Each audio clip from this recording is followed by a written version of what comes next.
દિલ્હીમાં આજે સાંજે 6 વાગ્યે યોજાશે ભાજપની કેન્દ્રીય ચૂંટણી સમિતિની બેઠક. સૂત્રોના મતે 150 બેઠક પર નક્કી કરાશે ઉમેદવારોના નામ. ભાજપ ઉમેદવારોની બીજી યાદી જાહેર કરે તેવી સંભાવના. આજે સાંજે 6 વાગ્યે કોંગ્રેસની કેન્દ્રીય ચૂંટણી કમિટીની બીજી બેઠક. દિલ્હી, હરિયાણા, પંજાબ, રાજસ્થાન, મધ્યપ્રદેશ, ગુજરાત, બિહાર અને અસમની લોકસભા બેઠક પર ઉમેદવારોના નામને લઈ કરાશે ચર્ચા. રાહુલ ગાંધી પણ બેઠકમાં રહેશે હાજર. બનાસકાંઠા બેઠકથી લોકસભા ચૂંટણી લડવા ધારાસભ્ય ગેનીબેન ઠાકોરે મક્કમપણે બનાવ્યું મન. બનાસના બેન ગેનીબેનના સ્લોગન સાથે ચૂંટણી પ્રચાર. સ્થાનિક વર્સેસ આયાતી ઉમેદવારના સૂત્ર સાથે ગેનીબેનનો ચૂંટણી પ્રચાર કરવાનો વિડીયો આવ્યો સામે. મામેરાના સાચા હકદાર હોવાનો ગેનીબેન ઠાકોરનો હુંકાર. પોતાનો મત વિસ્તાર બનાસકાંઠામાં અને સામેના ઉમેદવારનું વતન વડગામ હોવાની ગેનીબેન ઠાકોરે કરી વાત. ફોર્મ ભરવાનો અને મતદાનનો દિવસ સાચવજો તેવી લોકોને કરી અપીલ.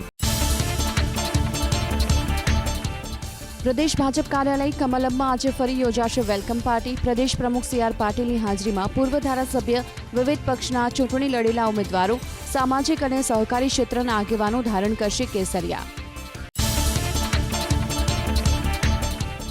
માણાવદરના પૂર્વ MLA અરવિંદ લાડાણી, પૂર્વ MLA મહેશ વસાવા આજે સત્તાવાર રીતે જોડાશે ભાજપમાં. ગાંધીનગરમાં પ્રદેશ ભાજપ કાર્યાલય પર CR પાટીલ ખેસ અને ટોપી પહેરાવી તમામ લોકોનું પક્ષમાં કરશે સ્વાગત. કોંગ્રેસ અને આપના 300થી વધુ કાર્યકર્તાઓ ભાજપમાં જોડાયા. સુરેન્દ્રનગરમાં લીંબડી વિધાનસભા વિસ્તારના કાર્યકર્તાઓએ સાયલા APMCમાં આયોજિત કાર્યક્રમમાં કર્યા કેસરિયા. મેહુ મોદી કા પરિવાર અંતર્ગત પૂર્વ જિલ્લા પ્રમુખ રૈયાભાઈ રાઠોડ અને તેમના સમર્થકો જોડાયા ભાજપમાં. ભરૂચ જિલ્લા કોંગ્રેસમાં ભંગાણ. ઝઘડિયા તાલુકા કોંગ્રેસના પૂર્વ પ્રમુખ ફતેસિંહ વસાવાનું રાજીનામું. આવનારા દિવસોમાં ભાજપમાં જોડાય તેવી શક્યતા. વિધાનસભાની ચૂંટણીમાં ઝઘડિયા બેઠક પરથી ફતેસિંહ નોંધાવી ચૂક્યા છે ઉમેદવારી. રાજકોટ લોકસભા બેઠકના ઉમેદવાર પરસોત્તમ રૂપાલાનો આજે ગ્રામ્ય વિસ્તારોમાં પ્રચંડ પ્રચાર. રાજકોટ જામનગર હાઈવે પર આવેલા અલગ અલગ ગામડાઓમાં રૂપાલા કરશે પ્રચાર. પરાપીપળિયા ગામે મોટી સંખ્યામાં સરપંચો, ખેડૂત આગેવાનો, જિલ્લા તાલુકા પંચાયતના સભ્યોને કરશે સંબોધન. નર્મદાના ડેડિયાપાડાના જાનકી આશ્રમમાં આજે ગ્રામીણ વિકાસ સંમેલનનું આયોજન. ભરૂચ લોકસભા બેઠકના ભાજપ ઉમેદવાર મનસુખ વસાવા, મંત્રી ભીખુસિંહ પરમાર સહિતના ભાજપના આગેવાનો, કાર્યકર્તાઓ રહેશે સંમેલનમાં ઉપસ્થિત. ગાંધીનગર લોકસભા બેઠકના ભાજપના મધ્યસ્થ ચૂંટણી કાર્યાલયની મુખ્યમંત્રી ભૂપેન્દ્ર પટેલે લીધી મુલાકાત. IT પ્રોફેશનલ મીટમાં મુખ્યમંત્રી રહ્યા ઉપસ્થિત. સ્ટાર્ટઅપને દરેક સુવિધા રાજ્ય સરકાર આપતી હોવાની મુખ્યમંત્રી ભૂપેન્દ્ર પટેલે કરી વાત. ચૂંટણી કમિશનર અરુણ ગોયલના રાજીનામાને લઈ ગરમાઈ રાજનીતિ. આજે ચૂંટણી આયોગની અત્યંત મહત્વની બેઠક. તમામ રાજ્યના ઓબ્ઝર્વર્સ બેઠકમાં રહેશે હાજર. 15 માર્ચ સુધીમાં 2 નવા ECની નિમણૂક થવાની વકી. પસંદગી સમિતિ 2 લોકોના આપશે નામ. રાષ્ટ્રપતિ કરશે નિમણૂક. આજે દિલ્હીમાં સશક્ત નારી વિકસિત ભારત કાર્યક્રમમાં હાજર રહેશે પ્રધાનમંત્રી મોદી. 1000 નમો ડ્રોન દીદીને આપશે ડ્રોન. સેલ્ફ હેલ્પ ગ્રુપ માટે રાહત દરે લોન માટે 8000 કરોડનું ભંડોળ કરશે જાહેર. ભારતીય કૃષિ અનુસંધાન સંસ્થામાં યોજાનાર કૃષિ પ્રદર્શનનું કરશે નિરીક્ષણ. 1 લાખ કરોડના 112 નેશનલ હાઈવે પ્રોજેક્ટની ભેટ આપશે PM મોદી. આજે દેશના પ્રથમ એલિવેટેડ એક્સપ્રેસનું પણ કરશે ઉદ્ઘાટન. દ્વારકા એક્સપ્રેસ વેના હરિયાણાવાળા 19 કિલોમીટર સુધીના ભાગનું કરાવશે પ્રારંભ. આવતીકાલે પ્રધાનમંત્રી મોદી 85,000 કરોડથી વધુની કિંમતની રેલ પરિયોજનાનું કરશે ઉદ્ઘાટન અને શિલાન્યાસ. મધ્ય રેલવેની એક વંદે ભારત ટ્રેનની આપશે ભેટ. કલબુર્ગીથી બેંગાલુરુ વચ્ચે દોડશે ટ્રેન. દેશના અલગ અલગ 10 સ્થળો પર આજે યોજાશે નમો ડ્રોન દીદી કાર્યક્રમ. દાંતીવાડાની એગ્રીકલ્ચર યુનિવર્સિટીમાં ગુજરાત અને મહારાષ્ટ્રની 100 બહેનોને આપવામાં આવશે ડ્રોન. PM મોદી કાર્યક્રમમાં વર્ચ્યુઅલી જોડાશે. PM મોદી આવતીકાલે સાબરમતી આશ્રમ રિનોવેશન પ્રોજેક્ટનું કરશે શિલાન્યાસ. આશ્રમ ભૂમિ વંદના કાર્યક્રમમાં PMની સાથે મુખ્યમંત્રી પણ રહેશે ઉપસ્થિત. 1200 કરોડના ખર્ચે આશ્રમનો પુનઃવિકાસ અને વિશ્વસ્તરીય સુવિધાઓથી સજ્જ હશે સ્મારક. PM મોદીના કાર્યક્રમને પગલે આવતીકાલે અમદાવાદમાં વાડથી સુભાષ બ્રિજ રસ્તો રહેશે બંધ. વાહનોની અવરજવર માટે અપાયો વૈકલ્પિક રસ્તો. 2000થી વધુ પોલીસ જવાનો રહેશે બંદોબસ્તમાં. આજથી ધોરણ 10 અને 12ની બોર્ડની પરીક્ષાનો પ્રારંભ. 15,38,953 વિદ્યાર્થીઓ આપશે પરીક્ષા. રાજ્યની 5,378 બિલ્ડિંગના 54,294 બ્લોકમાં લેવાશે પરીક્ષા. બોર્ડના વિદ્યાર્થીઓને મદદ કરવા અમદાવાદ શહેર પોલીસ રહેશે સ્ટેન્ડ 2. વિદ્યાર્થીઓ ક્યાં અટવાશે તો પોલીસ સમયસર પરીક્ષા કેન્દ્ર પર પહોંચાડશે. વિદ્યાર્થીઓ માટે જાહેર કરાયો હેલ્પલાઇન નંબર. 20 માર્ચથી શરૂ થશે ગુજરાત યુનિવર્સિટીની વિવિધ પરીક્ષાઓ. અમદાવાદ ગાંધીનગરના આશરે 100થી વધુ પરીક્ષા કેન્દ્રોમાં 1.5 લાખથી વધુ વિદ્યાર્થીઓ આપશે પરીક્ષા.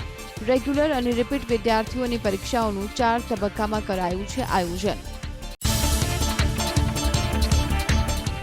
ક્રાઇમ બ્રાન્ચ કેમ્પસમાં મહિલા તબીબના આત્મહત્યા કેસમાં નવો ખુલાસો. પીઆઈ ખાચર અને ડોક્ટર વૈશાલી ઇન્સ્ટાગ્રામથી 2020માં એકબીજાના સંપર્કમાં આવ્યાની માહિતી. આગામી 2 થી 3 દિવસમાં પરિવારજનો નોંધાવી શકે છે ફરિયાદ. શોર્ટ સર્કિટથી એકસાથે 3 મકાનમાં આગ લાગી. ભરૂચના જંબુસરના કાવા ગામમાં નગરપાલિકા, ઓએનજીસી સહિતની ફાયર વિભાગની ટીમે પાણીનો મારો ચલાવી આગ પર કાબુ મેળવ્યો. 3 મકાનમાં માલસામાન બળીને ખાખ થતા મોટા નુકસાનનો અંદાજ. યુવકે શાળાનું ઘર સળગાવવાનો પ્રયાસ કર્યાનો આરોપ રાજકોટના જેતપુરમાં. રાજા અંસારી નામના યુવકે એડવોકેટ મેહુલ પંડ્યાના મકાનને પેટ્રોલ છાંટી સળગાવવાનો પ્રયાસ થયાનો આરોપ. ઘરમાં રહેલું 2 વ્હીલર આગથી બળીને ખાખ. આરોપી દારૂનો વ્યવસાય કરતો હોવાનો પણ વકીલનો આરોપ. એમડી ડ્રગ્સનો જથ્થો ઝડપાયો ભાવનગરમાં. 93 ગ્રામ એમડી ડ્રગ્સ સાથે પોલીસે 4 આરોપીને ઝડપ્યા. ભાલ વિસ્તારમાં પુલ પાસેથી કારમાં પસાર થતા 4 આરોપીને એસઓજીએ બાતમીના આધારે ઝડપ્યા. જૂના ગેટના 2 પિલર તોડી પડાયા. વડોદરાના ડભોઈના રંગ ઉપવન બાગ પાસે વાહન વ્યવહારમાં અડચણ હોવાને લઈ પાલિકાની ટીમે બુલડોઝરથી તોડી પાડ્યા પિલર. ભૂકંપના કારણે એક પિલરને થયું હતું નુકસાન. સાબર ડેરીના નિયામક મંડળની એક બેઠક માટે આજે યોજાશે મતગણતરી. કોંગ્રેસના પૂર્વ ધારાસભ્ય જશુભાઈ પટેલ સામે ભાજપ સહિત એક ઉમેદવાર એક બેઠક માટે ઉતર્યા ચૂંટણી મેદાનમાં. આજની મતગણતરીમાં ભાવિનો થશે ફેસલો. 238 પોલીસ કોન્સ્ટેબલ અને એએસઆઈની સામૂહિક બદલી કરાઈ ભાવનગરમાં. લાંબા સમયથી એક જ પોલીસ સ્ટેશનમાં ફરજ બજાવતા પોલીસ કર્મચારીઓની બદલીના જિલ્લા પોલીસ વડાએ કર્યા આદેશ. અમદાવાદમાં સરખેજ, વેજલપુર, મક્તમપુરા, ફતેવાડી સહિતના વિસ્તારોમાં વરસાદી પાણી ભરાવાની સમસ્યા હળવી કરવા 91 કરોડના ખર્ચે નવું પમ્પિંગ સ્ટેશન અને સ્ટ્રોમ વોટર લાઇન નંખાશે. સ્ટેન્ડિંગ કમિટીમાં 4 દરખાસ્તો કરાઈ મંજૂર. વેરા વસૂલાતને લઈ રાજકોટ મનપાની વેરા વસૂલાત શાખા એક્શનમાં. એક જ દિવસમાં 39.87 લાખની રિકવરી. 35 મિલકતને કરાઈ સીલ. 29ને ટાંચ જપ્તીની નોટિસ. ચાલુ વર્ષે 336.97 કરોડ રૂપિયાની આવક. પાટીદાર સમાજના લોહીમાં જ સેવા હોવાની ઊંઝા ઉમિયા માતાજી સંસ્થાનના મંત્રીએ કરી વાત. વિપુલ ચૌધરીના નિવેદન પર મંત્રી દિલીપભાઈ પટેલે આપ્યો જવાબ. પાટીદાર સમાજનો ગુણધર્મ જ સેવા કરવાનો અને તમામને સાથે રાખીને ચાલવાનો. અમરેલીમાં ગાવડકા ચોકડી પાસે સારી યુથ ક્લબ સંચાલિત તપોવન આશ્રમનું મોરારી બાપુના હસ્તે લોકાર્પણ. વૃદ્ધોને રહેવા માટેની વ્યવસ્થા, હોસ્પિટલ, લાઇબ્રેરી, મંદિર સહિતની સુવિધા કરાઈ છે તૈયાર.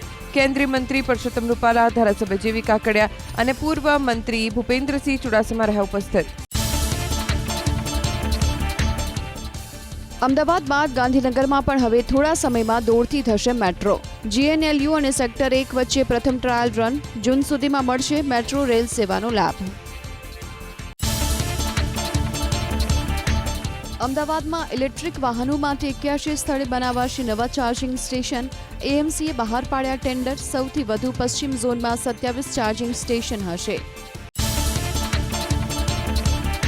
અમદાવાદ એરપોર્ટ પર ડીજી યાત્રા સિસ્ટમમાં ખામીની ફરિયાદો. પેસેન્જરે સામાન્ય પેસેન્જરની જેમ કરવી પડે છે મેન્યુઅલ પ્રક્રિયા. એરપોર્ટ એરલાઇનને તમામ ચેકપોઇન્ટ પર સ્ટાફ વધારવા સૂચના. પૂર્વ અમદાવાદ માટે મહત્વાકાંક્ષી એવા ખારીકટ કેનાલના રીડેવલપમેન્ટ પ્રોજેક્ટની હજુ લંબાવાઈ શકે છે કામગીરી. ફેબ્રુઆરી 2022માં 1300 કરોડના ખર્ચથી શરૂ કરાયેલા પ્રોજેક્ટની હજુ સુધી 42% જ કામગીરી કરાઈ પૂર્ણ. અમદાવાદમાં કરવામાં આવશે 3000 કરોડના ડ્રેનેજ ઇન્ફ્રાસ્ટ્રક્ચરના કામ. રેસિલિયન્સ સિટી ડેવલપમેન્ટ પ્રોજેક્ટ હેઠળ કરાશે કામગીરી. કોર્પોરેશન તરફથી પૂરી પાડવામાં આવતી સુવિધાઓને એક પ્લેટફોર્મ પર લાવવામાં આવશે. જૂનાગઢ ભવનાથ વિસ્તારને વેજ ઝોન જાહેર કરવા જૂનાગઢ મહાનગરપાલિકામાં ઠરાવ. કલેક્ટરને જાહેરનામું પ્રસિદ્ધ કરવા મોકલાશે દરખાસ્ત. સ્ટેન્ડિંગ કમિટીની બેઠકમાં લેવાયો નિર્ણય. મોરબીના શનાળાની મેડિકલ કોલેજની છત ધરાશાયી થવાની દુર્ઘટનામાં જવાબદારો સામે થશે કાર્યવાહી. પ્રોજેક્ટ ઇમ્પ્લિમેન્ટેશન યુનિટ પાસેથી વિગતો મેળવી હાથ ધરાઈ તપાસ. આઈટી વિભાગે રિટર્ન ભરવાની જૂની અને નવી સિસ્ટમ અંગે કરી સ્પષ્ટતા. જૂની પદ્ધતિએ રિટર્ન ભરવા ફોર્મ 10A ફાઇલ કરવું પડશે. ફોર્મમાં કરદાતાએ તમામ રોકાણ દર્શાવવા ફરજિયાત. વિદેશોમાં ઇન્ટર્નશીપ માટે જવા માંગતા વિદ્યાર્થીઓની સંખ્યામાં થયો વધારો. ગત વર્ષ કરતાં 66% વિદ્યાર્થીઓ વધ્યા. આ વખતે અરજી કરવાની મુદત 15 માર્ચ સુધી લંબાવાતા હજુ પણ સંખ્યા વધી શકે છે. નેક વિનાની ખાનગી યુનિવર્સિટીના SC/ST વિદ્યાર્થીઓની સ્કોલરશીપ અટકાવાઈ. SC/STના અનેક વિદ્યાર્થીઓને સ્કોલરશીપ ન અપાતા યુનિવર્સિટીઓએ નોંધાવ્યો વિરોધ. સ્કોલરશીપ અટકાવી હોવાની સ્ટેટ પ્રાઇવેટ યુનિવર્સિટી ફોરમે મુખ્યમંત્રીને કરી ફરિયાદ. રાજ્યમાં 92 લાખ રેશન કાર્ડમાંથી 6.65 lakh ration card block. 29 lakh લોકો લાભથી વંચિત. બ્લોક કરાયેલા કાર્ડમાં કેટલાક મૃતકોના નામે તો કેટલાક ડમી હોવાની આશંકા. હવે EKYC બાદ જ મળશે મફત અનાજ. ભાવનગર શહેર અને જિલ્લાના 60,000થી વધુ રાશન કાર્ડ કરાયા બ્લોક. 6 મહિનાથી વધુ સમયથી જથ્થો ન લીધો હોય તેવા રાશન કાર્ડ કરાયા સાયલેન્ટ. EKYC ન કરાવ્યું હોય તેવા રાશન કાર્ડ બ્લોક કરાયાની ચર્ચા. સ્ટેચ્યુ ઓફ યુનિટીમાં શૈક્ષણિક પ્રવાસોમાં જૂથોને ટિકિટમાં અપાશે 50% રાહત. 15 સભ્યોના જૂથને જ મળશે રાહત. જો જૂથ નાનું હશે તો ઓથોરિટી રાહત માટે લેશે નિર્ણય. પ્રવાસીઓ વધારવા કરાયો નિર્ણય. હોળીના તહેવારને લઈ પશ્ચિમ રેલવેનો નિર્ણય. દિલ્હી સારાહી રોહલ્લા વચ્ચે દોડશે હોળી સ્પેશિયલ ટ્રેન. આજથી શરૂ થશે ટ્રેન માટે બુકિંગ. મુસાફરોને થશે ફાયદો. ગાંધીનગરમાં all India civil services table tennis ટુર્નામેન્ટનો પ્રારંભ. સામાન્ય વહીવટી વિભાગના અધિક મુખ્ય સચિવ કમલ દયાનીએ ટુર્નામેન્ટનો કરાયો પ્રારંભ. કર્મચારીઓના રમતગમતના કૌશલ્યને મળશે યોગ્ય પ્લેટફોર્મ. ઉત્તર ભારતના રાજ્યોમાં સતત વરસી રહેલી હિમવર્ષાથી ઠંડીનું જોર યથાવત. હજુ એક સપ્તાહ સુધી ઠંડીનું પ્રભુત્વ રહેવાની ભારતીય હવામાન વિભાગની આગાહી. રાજ્યમાં આકરા ઉનાળાના આગમનનું કાઉન્ટડાઉન શરૂ. અમદાવાદ સહિત 12 શહેરોમાં તાપમાનનો પારો ઊંચકાઈને 34 ડિગ્રીને પાર. 36.5 ડિગ્રી સાથે રાજકોટમાં સૌથી વધુ ગરમી. સુરતમાં 34.8 તો અમદાવાદમાં 34.5 ડિગ્રી પર પહોંચ્યું તાપમાન.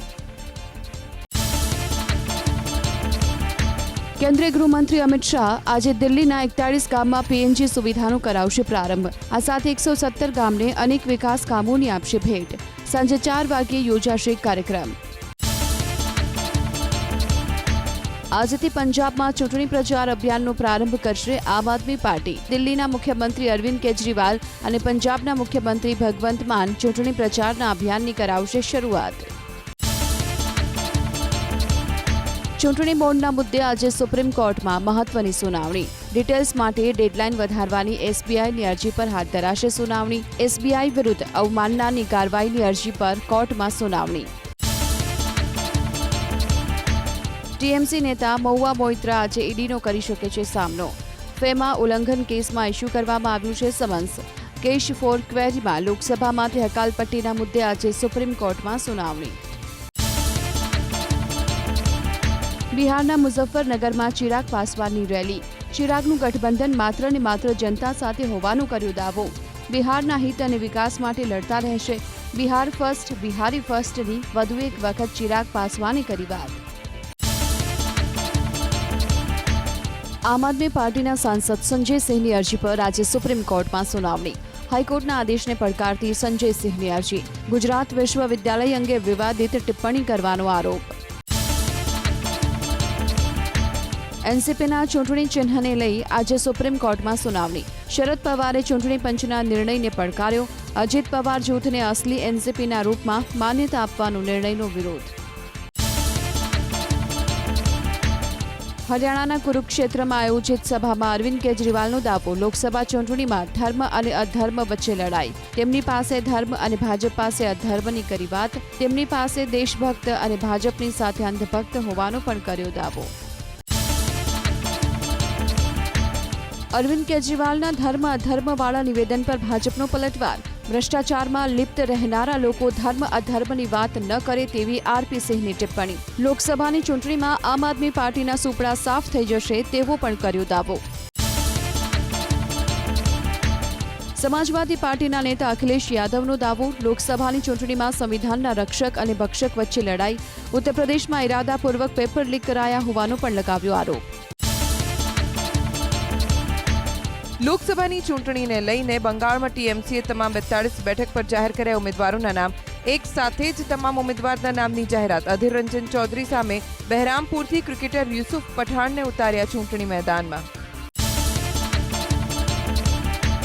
મહારાષ્ટ્રમાં ઉદ્ધવ જૂથના ધારાસભ્ય રવિન્દ્ર વાયકર જોડાયા શિંદે જૂથની શિવસેનામાં. મુખ્યમંત્રી એકનાથ શિંદે ખેસ પહેરાવીને વાયકરનું પક્ષમાં કર્યું સ્વાગત. રવિન્દ્ર વાયકર સામે 5 સ્ટાર હોટેલ લેન્ડ મામલે ચાલી રહી છે ઈડીની તપાસ.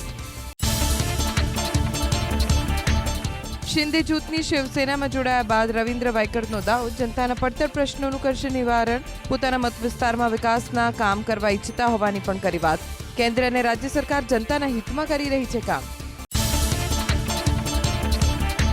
પક્ષ પલટો કરનાર ધારાસભ્ય રવિન્દ્ર વાયકરનો કરાયો વિરોધ. મુંબઈના જોગેશ્વરી વિસ્તારમાં ઉદ્ધવ જૂથની શિવસેનાના કાર્યકર્તાઓએ વાયકરના વિરોધમાં કરી નારેબાજી.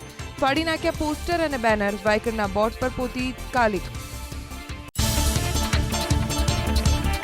ટીએમસીએ લોકસભા ચૂંટણી પ્રચાર અભિયાનના કર્યા શ્રી ગણેશ. કોલકાતામાં યોજાઈ રેલી. પશ્ચિમ બંગાળના મુખ્યમંત્રી મમતા બેનર્જી રેલીમાં રહ્યા હાજર. બંગાળની ગર્જના અને ભાજપના વિસર્જનનો કર્યો દાવ. બંગાળમાં ક્યારે એનઆરસી લાગુ નહીં થવા દે તેવો પણ કર્યો હુંકાર. ટીએમસીની રેલીમાં મમતા બેનર્જીના ભત્રીજા અભિષેક બેનર્જીના ભાજપ પર પ્રહાર. પીએમ મોદીની ગેરંટીનો મતલબ ઝીરો વોરંટી હોવાનો કર્યો દાવ. બંગાળની જનતાને જોઈએ છે માત્ર દીદીની ગેરંટી. પ્રધાનમંત્રી મોદીની નહીં, જે લોકો બાંગ્લા બોલી નથી શકતા તેમની ગેરંટીનો કોઈ ભરોસો નહીં તેવી પણ કરી વાત. ભારત અને 4 દેશોના યુરોપિયન સમૂહ EFTA દ્વારા રોકાણ અને વસ્તુઓ તેમજ સર્વિસીસના દ્વિપક્ષીય વેપારને વેગ આપવા માટે મુક્ત વ્યાપાર કરાર પર હસ્તાક્ષર. 15 વર્ષમાં 8 લાખ કરોડનું કરાશે રોકાણ. દેશમાં લગભગ 10 લાખ નવી નોકરીઓ થશે પેદા.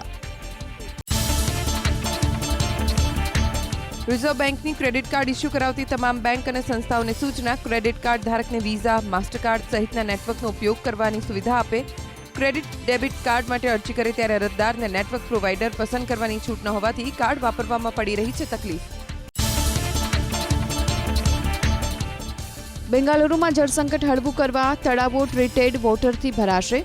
Bengaluru water supply and sewage બોર્ડનો નિર્ણય. તળાવોમાં રોજ ઠલવાશે 130 કરોડ લીટર ટ્રીટેડ વોટર.